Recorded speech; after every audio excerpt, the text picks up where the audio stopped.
Hey guys, what's up? Welcome back to my channel. Today's video is one that has been literally probably the only video that people care about that I make. I get literally hundreds of DMs on Instagram from people asking, saying they've seen my LA video and they want advice, like they want to have like a conversation about it. And I try to answer as many as possible, but at this point there's just so many that I literally cannot answer all of them and I feel bad. So this is kind of general for everybody that's been asking. I thought I would just make my moving to LA advice video. I don't really know why people want me to make this video because I moved to LA with $8, but I think the fact that I was like able to do it is why people want me to make this. I am in no way an expert.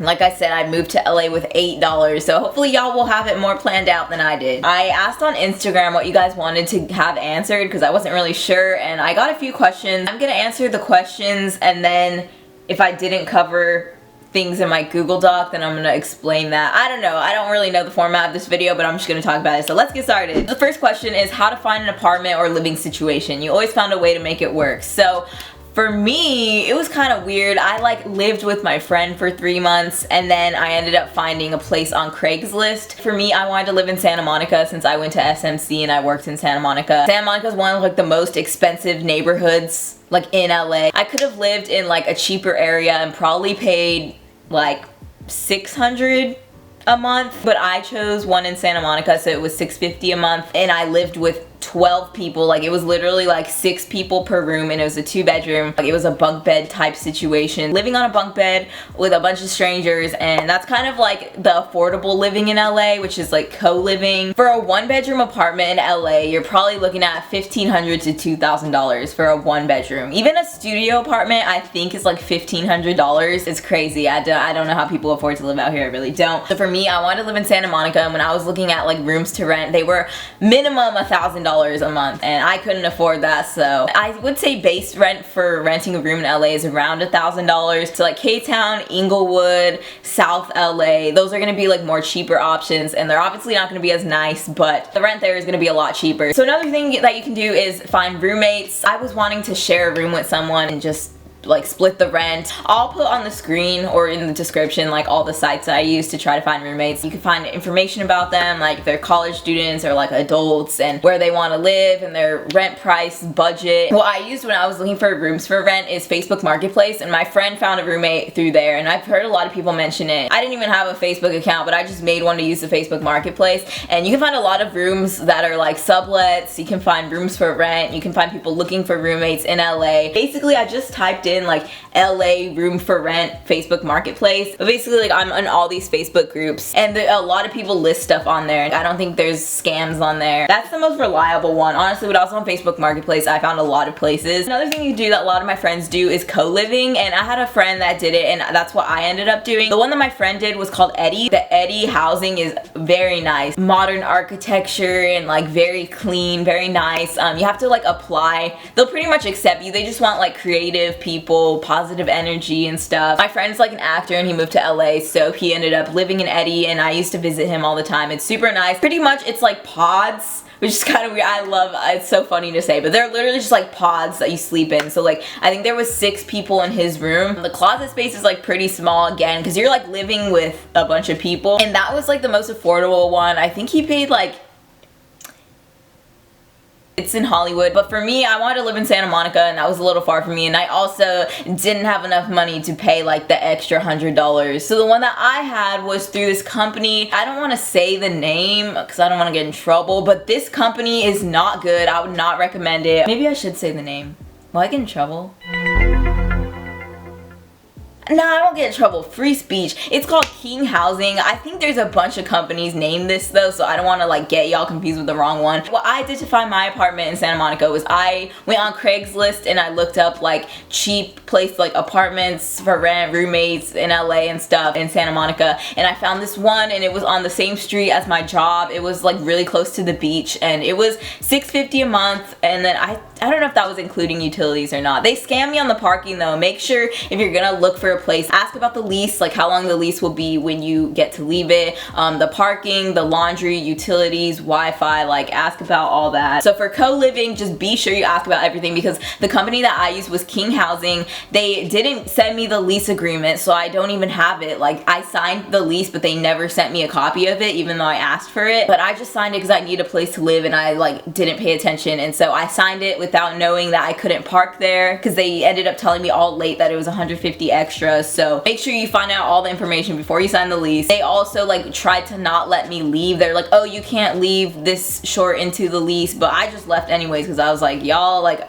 I told you, I gave a 30 days notice. I waited exactly 3 months, so I left anyways, and they still haven't given me back my deposit. It's been 6 months. I don't recommend them. They were very sketch, but it was a place to live, and at that time, like I really didn't care, so I just signed the lease, and it was fine for the most part. But definitely if you want like a stable environment, I wouldn't recommend like a sketchy co-living like that. But if you're like me and you kind of just like move to LA with like not a lot of money and you don't really care, then I would say just do it. Just make sure you know all the details before you sign the lease. Someone asked, how much should I have saved before moving to LA? I think I'm the wrong person to ask about that. I mean, it kind of depends. If you want to do it, you can do it. Like I don't think you have to have like a certain amount saved. But if you want like a decent place to live and like all that, then you probably want to have a few thousand. One of my friends said that he wouldn't move unless he had like 10,000 saved. So maybe that's the normal amount. I don't know. I personally, like, it's just like as long as I have enough for the bare minimum to like get there, then I'm fine. I would say at least like a few thousand, just because rent is really expensive. But if you have a job lined up for when you get to LA and you have the money for like the first like 2 months of rent and like excess money, then I think you're good, honestly. Where's your favorite spot to hang out? Places, things to do? I really liked going to Santa Monica. I think Venice is my favorite beach. It's really, there's a lot of crackheads there and stuff, but I love it. Even just like riding the boardwalk from Santa Monica to Venice Beach is super cool. Me and my friend Mia lived in Santa Monica, and like we love to go on late night drives, so we'd always drive like the coast to PCH from Santa Monica to like Malibu. It's super pretty. I definitely recommend the PCH drive. It's the best. I mean, if you like, there's like the stars and the Grove and all that. Literally when I was in LA, I would just hang out with my friends, but like we would just do random stuff. We didn't have like specific places to hang out. Honestly, just exploring LA and going to cool spots. Like me and my friend Christian would sometimes just like drive around, and if we saw somewhere cool, we'd stop and take pictures there. It's just fun to drive around LA and see. If you don't have a car, you can take the bus. Just literally hop on the bus, go wherever. How many celebrities will I be likely to meet? It depends, honestly. That you can meet a lot of people. You're obviously not gonna meet people if you're like just cooped up in your apartment, but if you go out and you spend a lot of your time out in LA, I'm pretty sure you'll come across people all the time. If you go on Fairfax, if you go on Hollywood Boulevard, like I've seen David Dobrik like multiple times, like just out. So you definitely, I think if you're just out, you're bound to meet people. What is a perfect day in LA? Here's my perfect day. We stop at Whole Foods, we get some snacks, we hike somewhere in the Palisades or like Malibu or something. Then we come back, we get acai bowls, and then we go thrifting, and then we take some Instagram pictures, and then watch the sunset at the beach. I'm really a fan of the beach, I just realized. And then go to a party. I'd say that is like the perfect day in LA. Someone asked, how much would you have saved to better prepared if you could retry?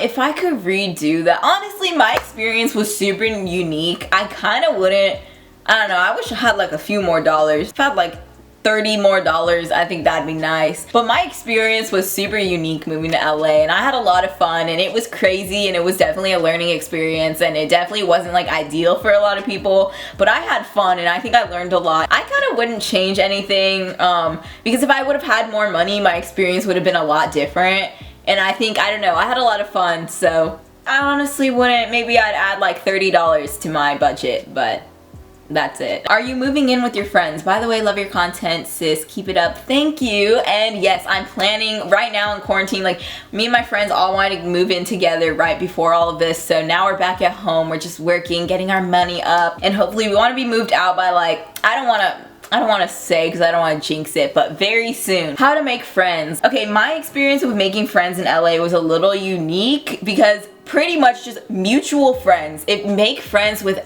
all the people you can, meet new people. If you have the opportunity to meet new people, do it. Like go out and meet new people. When you're at work, make friends with people at your work. If you're in class, try to talk to people in your class. I never really made friends in class, not really at all, but a lot of my friends came from basically like when I lived with my friend for the first 3 months I was in Santa Monica. He lived in this apartment complex that was like all male complex, and it was all the guys that went there went to SMC, so we were all college students. Basically, I became friends with everyone in the apartment complex, and they were all kind of like friends with each other. And then those people would bring like girls over from like their classes or just like friends from school, and like I don't know how they made friends at school because I never made friends in my classes, but those guys would always bring over people from school, and then I'd become friends with them, and they'd bring a lot of girls and I would become friends with the girls, and then we'd all hang out together. So pretty much just, I think, mutual friends. Also, I'd recommend getting Bumble BFF if you don't have it. I haven't made friends on there yet, but a lot of my friends have used it. Even just Bumble, I don't know, like girls or guys, like for me, like I would just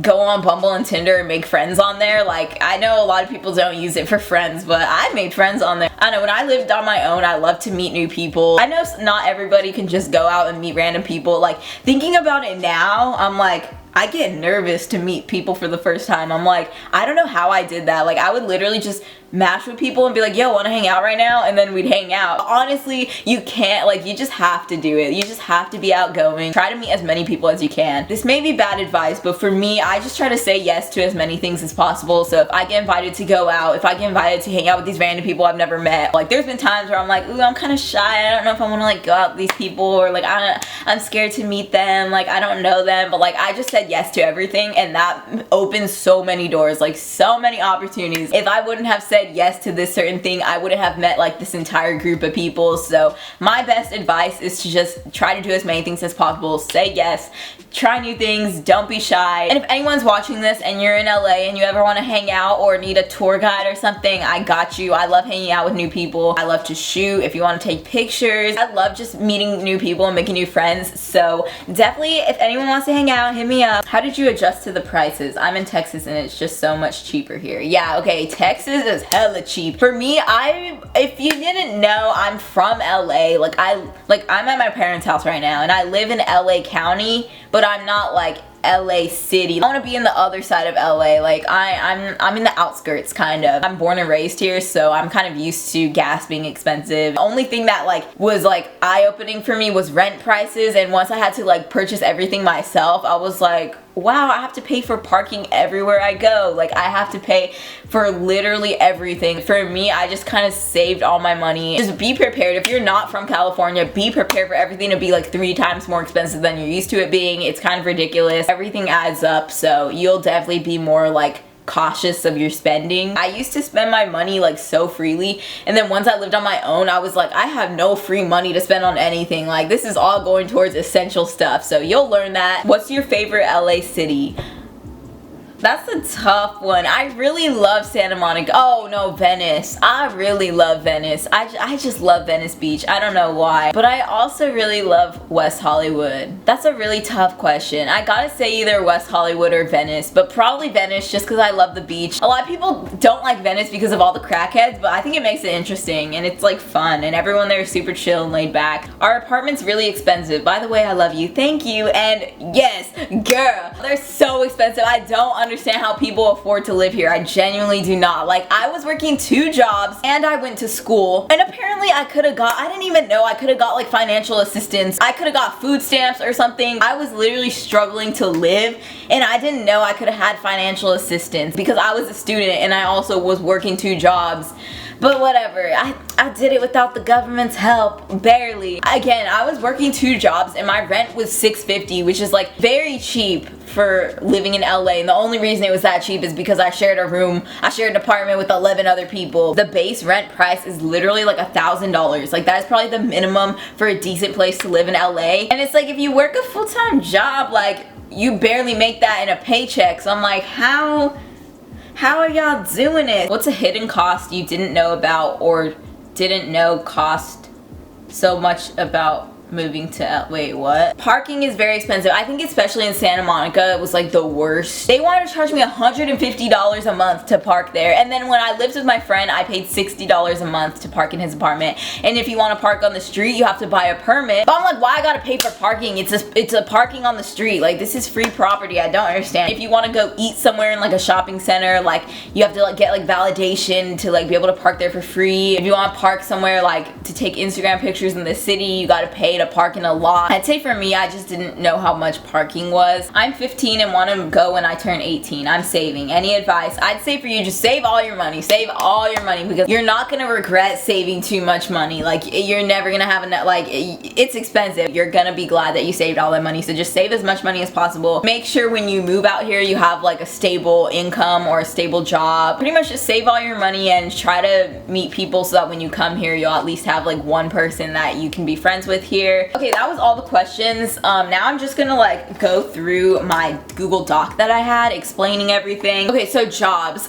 Basically, if you don't have a job lined up when you come to LA and you don't have like stable income, do that, because you're gonna want to have a job lined up, because you never know, like you might not be able to get hired right away. For me, I just moved in with my friend and immediately that week, like I got a job interview and I ended up getting the job. But I definitely applied to jobs way before that. So if you're planning to move to LA, just apply to a lot of jobs out here so that when you're out here, you can interview right away and get the job right away. And definitely find hours that fit your schedule. So like for me, the reason I had 2 jobs is because I would work from like 6:30 a.m. to 12 at one job, and then I'd go to school, and then after I'd work my second job in the evenings. And that's kind of like how I fit all of them into my schedule, and it worked out for me. It was pretty easy. So just find jobs that fit your schedule. If you're busy all day, then find jobs like you could do a server job at night, or a food delivery job like Postmates, DoorDash, things like that. Those are really easy to do. Some guy brought me my ramen on a bike. So literally you can rent bikes around LA. If you really got nothing,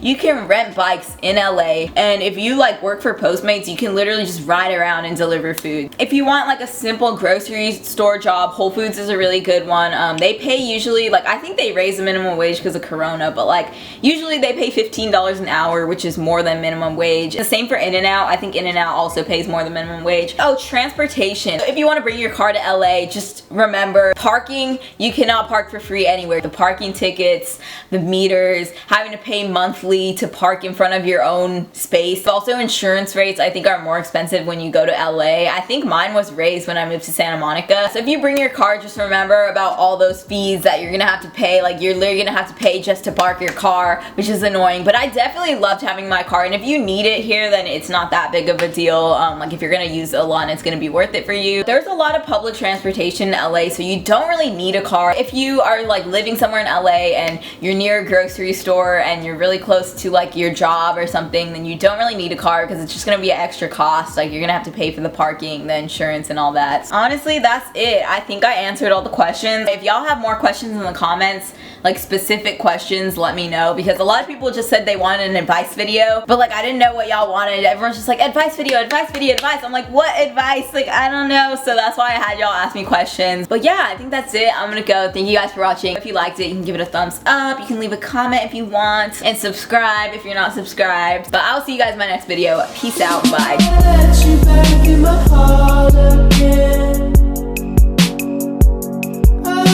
Tell you this room when I know there isn't. Do you still dream of the love?